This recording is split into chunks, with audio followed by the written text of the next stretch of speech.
Why don't you do the introduction? Hi, welcome to the 8. This is the 8.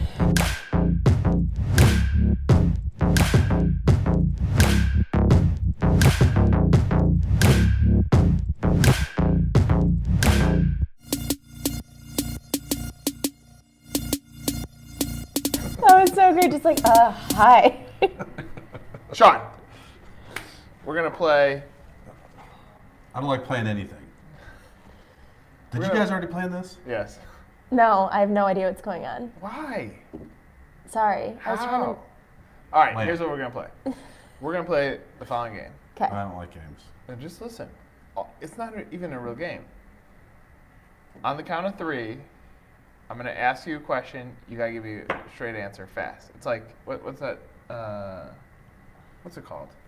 It's like heads up or whatever. Yeah, that kind of, game. but not, kind of. no. No, it's like, First, like a word association. yeah, word association. Yeah. Okay, well that's different. Okay, but it's a thought. Ready? Franchise sales in 2019. Better. I can't think of a word. Not a word. I'm just. That's a phrase. Thank you, Cass. Oh, that's a phrase? You're giving Oh, better. I'm going to go with Cassie. Who's the real expert here, you guys? It's for sure me. Better's a good word. All right, let's kick this off. Okay. So fantastic. I guess kind of taking the other approach, looking back on 2018. There's a new article up on 1851 that walks through some of the biggest things that impacted the industry throughout the year. So from 2018 being a stronger economic year for sales slowing down, some changes with the NLRB, you can check it out now, but it kind of breaks down what has caused the industry to evolve over the past 12 months. I think there are signs of the economy slowing down a little bit. I think the Dow dropped 800 points, I think, yesterday. So, not that we'd ever want an economic slowdown, but when it comes to franchising industry, You do that want it. is for the franchisors, it is good. Isn't Typically. it crazy though? All franchisors like they cut budgets when the economy is bad and spend more when the economy is good, even though all data points point to it being opposite of that. Yeah, I mean it's crazy, and also I think franchisors need to really evaluate what they're spending from an FD marketing perspective, because if you really look at the bigger picture of things, I think it is probably one of the not only industries but one segment in franchising where they spend really ridiculous amount of money on the low side, ridiculous, versus the long-term impact of growing your brand, bringing in the right franchisees, and spending marketing money to get those your brand out there. And if you look at what the average brands are spending, it's going down. So according to Franchise Update Conference, their survey, it dropped well below under $200,000 for an average brand system, which to me is just surprising that those would drop when the value of a franchise is so critically important. And the other side too, if it's harder right now to find franchisees, you would think you would increase your budget because you got to spend more to find more people, but instead they do the opposite, which we all know compounds the problem even more so, which I think has led to a challenging year for a lot of franchisors in 18. Hopefully it changes in 19. Business isn't franchising, franchising isn't business, but we keep applying the same tactics to it. At some point, these conferences that exist for franchising should take responsibility and really coach these executives on what it means to be in franchising. We were talking about this with a client yesterday, that if you apply EOS, which is a popular operating system that a lot of businesses are putting in place, specifically it's a top topic with franchise brands that they're putting traction in place. It's not one size fits all, and business is different than franchising. What we just said about the economy, more people buy when there's disruption in their job, less people buy when you're comfortable in your job. Franchising grows when people are not comfortable in their job. But on the reverse, you spend more on consumer marketing when the economy is good, not because you're spending it to capture a greater piece of the pie. It's because all the brands that you're competing against are spending more money. So you gotta look at the ebbs and flows of franchise sales and marketing to understand how your brand should be behaving in these economies. If franchisors would approach, I think, development like they would having a conversation with their franchisees, when the franchisees, their sales are down, would you recommend that they cut their marketing budget? The answer is no.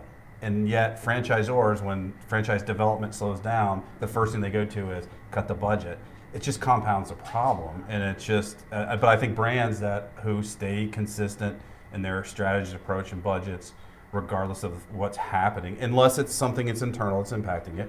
But if it's we're only looking at external situations, then the brands that are investing more in creating awareness are going to grow, and it's just that's the silver bullet right there. Well, sorry, Cassie, I'm gonna keep talking, but That's fine. Amazon CEO comes out and says we're not worried about 2019. We're thinking about like 2020 or 2021. Franchise brands are worried about January. First quarter. Right, but all franchise brands, if they've learned anything about this last stretch of the economy, is private equity firms are very interested in buying these franchise brands. So when you start looking at a 36-month run, then it changes your perspective. You're not saying, well, I spent this money and I didn't get any leads. You're actually looking at it and saying, well, I probably created awareness based on the impressions, based on the indicators that are going to drive someone, hopefully the right franchisee. We were talking to a client yesterday. A lot of their problems is because they went out and got the wrong franchisee. Okay, so now you look at it at a 36-month run rate, you have a better shot of being successful both with consumer and B2B activities, but so many franchise brands fail to do this, and frankly, the association that exists, the governing body of franchising, is not creating content to educate people on the truths of franchising. And if they did, especially with the emerging brands, then all of a sudden, best practices could be established for franchise brands. I mean, we've said it numerous times. And this is the 8. On the 8.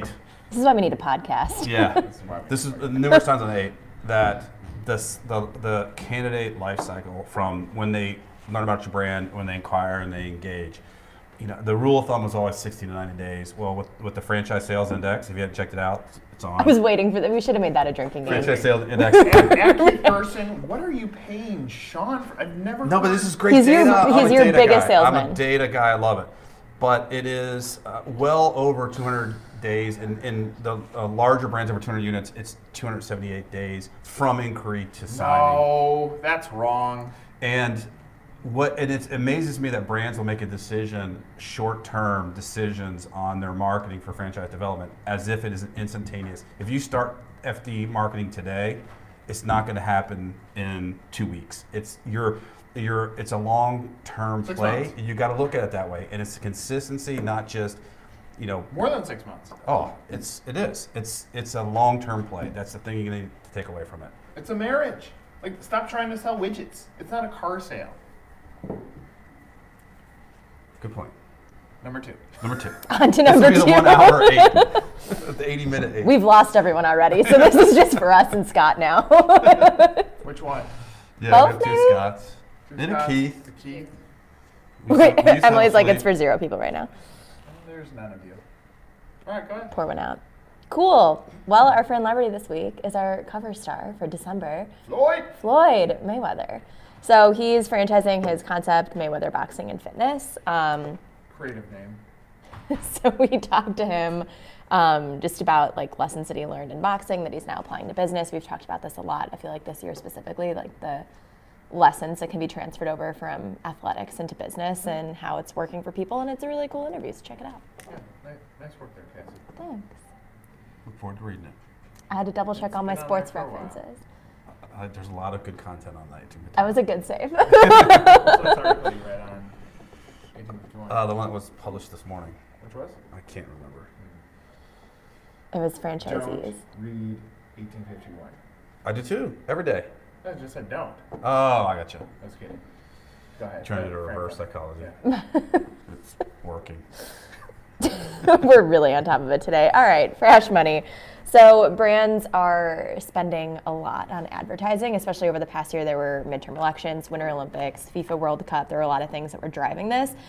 So ad revenues experienced their strongest growth since 2010, and it jumped by 7.5% over 2018, which caused an all-time high ad spend of $208 billion. For what? Advertising spend. For advertising. Yes, for advertising. Okay. Listen to what Sean talked about at the beginning of this. Yeah. Why does the rest of the world know how to spend money on advertising I know. and franchising doesn't? I know. That's feel like a it- Fran funny. Well, I think But it's a shift in what's happening. Is like there is so much media that's out there in different channels, and that brands realize this, and it's like, hey, you can't just go to the basics, where it was 20 years ago, where it was television, the major channels, media. It's so broad. Therefore, to hit those audiences that you want, you've got to be fishing in a lot of, and you got to spend more money to get to those people. Or you dial in your marketing, you determine who your actual persona is, and then you spend the money. Because old advertising was, I'll just buy an ad in the newspaper, because the newspaper said there's 40,000, that's a popularity contest. If a newspaper said, I have 300 people that are potential buyers of your product, okay, I want to get in front of those. Less is more. Yeah. Okay, All right. moving on. Leads us into your Fran. No Fran. What did I write about? I won't even talk about it, but what did I write about? You wrote about how there's often a script that comes with franchise sales, but sometimes the relationship and the conversation aspect of it needs to trump whatever script. Because if you keep, that sounds good. yeah, I like it. if you keep harassing people, they're going to lose That could be interest. the next article that you read. That could be my next article that I read. I think it's a good point. Okay. Yeah, cool. Branching forward, so Twitter, I don't know, I personally think this is a little too late, but Twitter with their own @Twitter handle is trying to become more like a Wendy's or a Netflix, and they're trying to be really conversational and like chill about things. I don't think it's really going to do anything in the long run personally, but it's like you're taking out ad space in Times Square to announce that you're like rebranding your own account on your own channel. Little egotistical, but we'll see if it works. I don't think people know how to utilize Twitter. Twitter just proved that they don't even know how to utilize Twitter, so I don't know. We'll see what happens. I have one garbage line. Okay. The garbage line is this. A lot of the stuff that's happening in social media, we were the ones that said this is going to happen, and so many people criticize the predictions that we were making as a business to say we're wrong, but they're all coming true. Yeah. At some point, social has to be social. Okay, Twitter, fine, you're late to the party. Right. I still think it's good. I mean, it's not bad, but it's not going to inspire It's not gonna change your widespread game, no. change for every brand that's on there. No, but it's the lesson to be learned is when you're scripted, you are not authentic. When you're authentic, people buy into you. So they have a shot. If it's real, if they're being authentic with their content, I think it's good for the audience that exists on Twitter. But I think those that are going to be on Twitter are already on Twitter. Right. Like the audience growth, it'll be the amount of people that die, amount of people that join will be basically the same in those things. Circle of life, guys. All right. One gone, one on. Fran funny. I feel like we've had so many today already. We're not breaking rule. Well, Does Emily or Sean need to guess I it? don't know. I think Emily still needs to do it. It's Christmas I think themed. Emily's better. I think it's Emily. Emily's good at it. All right. You both get one shot. Cool. Okay. Go. Why are Christmas trees so fond of the past? Sean? Why are they so fond of this? Emily's going to come up with a good one. I'm drawing a blank. I really can't come up with Something it. about reminiscing, or I love when Think Emily about talks what you this. put under a Christmas tree. Oh, because of something about the present. Unwrapping.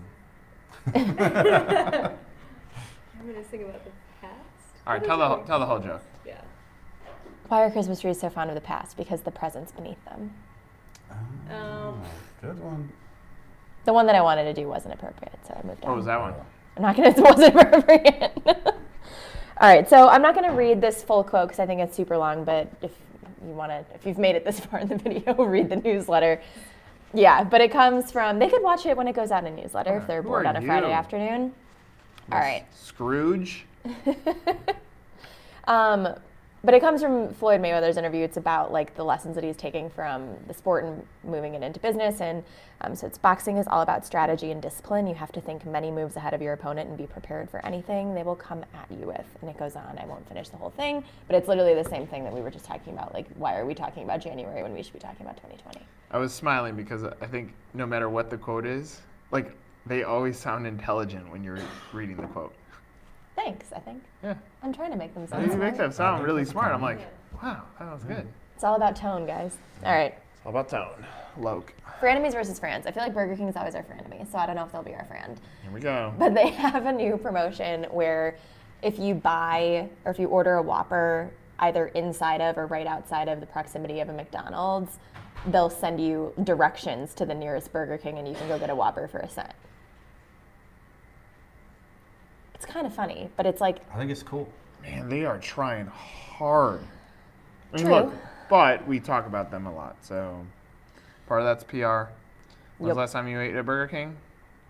Cassie? high school. High school? Emily? I don't like Burger King. No, college.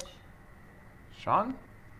Last week? Years. No, years. All right, when's the last time you ate at McDonald's, though? Probably a few weeks. Nope, last week. I did last week? Yeah. I like how remember? Nick's like, No. Uh, Oh, yes, I do. A breakfast sandwich. how many of them? Just one. All right. Anything else? that's all I got. Hey, I hope you guys are having a great start to December. Winding down here the year. And that's it. But a now, Stunning inning. but now, But for now. the The lights off. the eight over there, as promised, Yeah, see it over there. our own Mary declined to participate. However, Are we going to have to blur out the writing on the wall? why? No, that makes it even better. Whoop. Elf, you got anything to say? Didn't think so. This is the 8.